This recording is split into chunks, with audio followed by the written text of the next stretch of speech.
رات کا کھانا تیار کر کے میں فارغ ہوئی تو باورچی خانے سے نکلتے ہوئے میری نظر دیوار پر لگی گھڑی پر پڑی۔ اف اتنی دیر ہو گئی۔ میں نے جلدی سے سامنے صوفے پر پڑی چادر اٹھا کر اوڑھی اور گھر کی چابی پرس میں ڈال کر گھر سے نکل گئی۔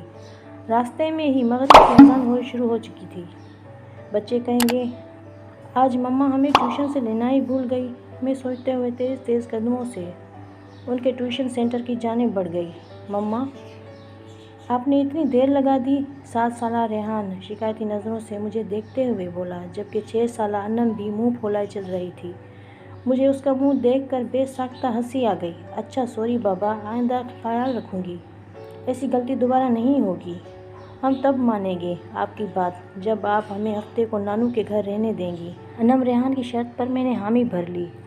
جلدی چلو، تم لوگوں کے بابا بھی گھر آنے والے ہوں گے۔ میں دونوں کا ہاتھ پکڑ کر سامنے والی گلی میں داخل ہو گئی۔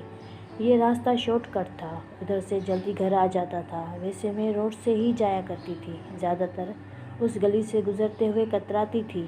اف مما، یہ کتنا ڈراؤنا گھر ہے، اس کو دیکھ کر ڈر لگ رہا ہے، ریحان ہاؤس نمبر 450 کو دیکھتے ہوئے بولا، جو بالکل اندھیرے میں ڈوبا ہوا تھا۔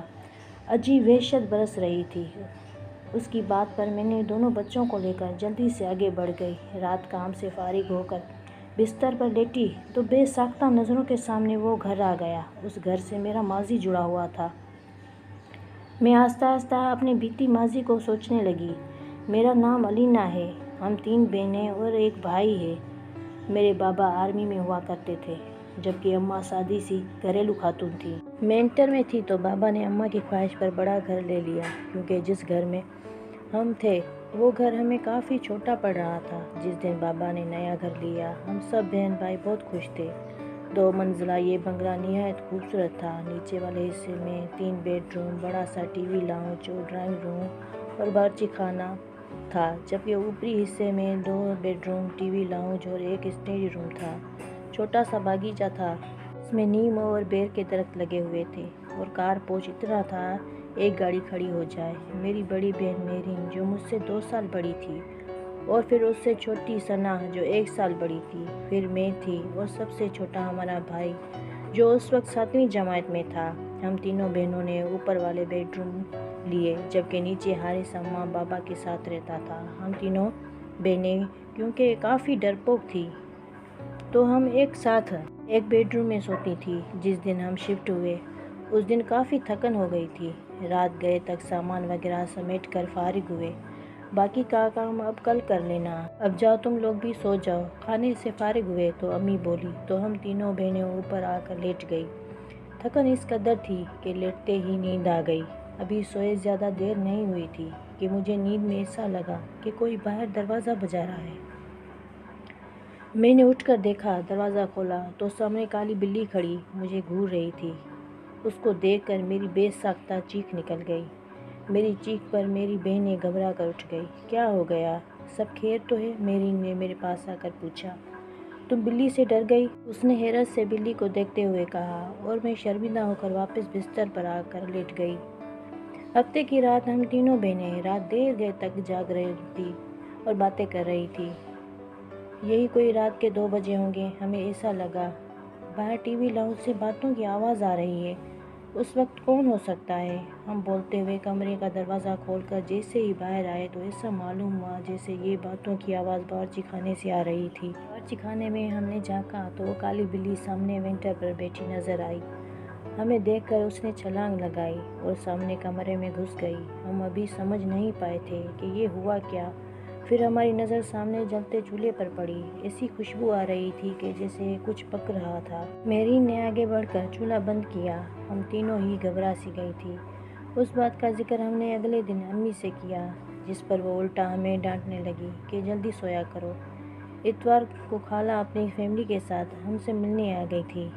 رات دیر تک وہ اپنے گھر گئی تو نیچے ٹی وی لاؤنج میں رکھے تخت پر بیٹھے ہم تینوں بہنیں اور امی باتیں کر رہے تھے۔ جب ابو اور حارث سونے جا چکے تھے کہ امی کی نظر لاؤنج سے جاتی سیڑھیوں پر پڑی۔ ارے الینا بیٹا، اوپر دیکھو، کوئی بچہ رہ گیا نہ ہو۔ خالہ کے چھوٹے چھوٹے بچے تھے، کافی شرارتی سے۔ امی کو لگا کہ کوئی بچہ اوپر نہ رہ گیا ہو۔ امی کی بات پر ہماری نظر بھی اوپر کی جانب جاتی سیڑھیوں پر اٹھی۔ تو دیوار پر چھوٹے بچے کا سایہ نظر آیا۔ میں نے اٹھ کر اوپر جا کر دیکھا، مگر وہاں کوئی بھی نہیں تھا، جس پر میں خوفزدہ ہو کر تیزی سے نیچے آ گئی۔ جب میں نے امی کو بتایا کہ اوپر تو کوئی بھی نہیں، تو امی بھی چپ سی ہو گئی۔ ہم سب حیران تھے، جب اوپر بچہ نہیں تھا تو وہ سایہ کس کا تھا؟ کچھ دنوں بعد بات آئی گئی ہو گئی۔ ہم سب گھر والوں کی کزن کی شادی میں اسلام آباد جانا تھا۔ 2 ہفتے بعد واپس جب گھر آئے تو بڑی عجیب حیرت ہوئی۔ پورا گھر شیشے کی مانند چمک رہا تھا۔ ایسا لگ رہا تھا کہ روز گھر کی صفائی ہوتی رہی ہو۔ ہمیں یہ سب دیکھ کر بڑی حیرانگی ہوئی، بلکہ حارث بولا، ایسا لگتا ہے روز کام والی آ کر کام کر کے جاتی تھی۔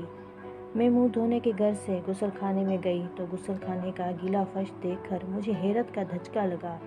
ایسا لگ رہا تھا جیسے کسی نے غسل خانہ استعمال کیا ہو۔ پھر تو یہ معمول بن گیا، گھر کے افراد گھر سے باہر ہوتے تو غسل خانہ بھی استعمال ہوتا، اور باورچی خانے میں بھی رات گئے کھٹڑ پٹڑ کی آوازیں آتی۔ ہم لوگوں کو وہ کالی بلی مستقبل گھر میں گھومتی ہوئی نظر آتی۔ ہم لوگ ابھی آہستہ آہستہ ان باتوں کے جیسے عادی ہوتے جا رہے تھے، جب وہ ہولناک واقعہ رونما ہوا، جس کے بعد ہم نے فوراً وہ گھر چھوڑ دیا۔ رات کے کسی پہر امی کی آنکھ کھلی تو انہیں محسوس ہوا کہ چھت پر کوئی ہے۔ وہ سمجھی ہم بہنیں سونے کے بجائے گپوں میں مصروف ہیں۔ وہ دبے قدموں سے چھت پر چڑھی تو دیکھا کہ عجیب شکلوں والے ایک دوسرے سے باتیں کر رہے ہیں۔ وہ منظر اتنا خوفناک تھا کہ امی بے ہوش ہو گئی۔ فجر کی نماز کے لیے جب ابو اٹھے اور کمرے میں امی کو نہ پایا، لاؤنج میں آئے تو انہیں سیڑھیوں پر امی اوندھے منہ پڑی نظر آئی۔ ہوش میں آنے پر جب امی نے رات والا منظر بتایا تو ابو نے فوراً فیصلہ کر لیا کہ یہ گھر چھوڑ دینا مناسب ہے۔ اس سے پہلے کہ کوئی بڑا نقصان ہو تو ہم نے وہ گھر چھوڑ دیا۔ آج اتنے برس گزر جانے کے بعد بھی سوچوں تو خوف کی سرد لہر ہمارے جسموں میں دوڑ جاتی ہے کہ ہم 6 ماہ سے جس بلی کو سمجھتے رہے وہ در حقیقت ایک جن تھا۔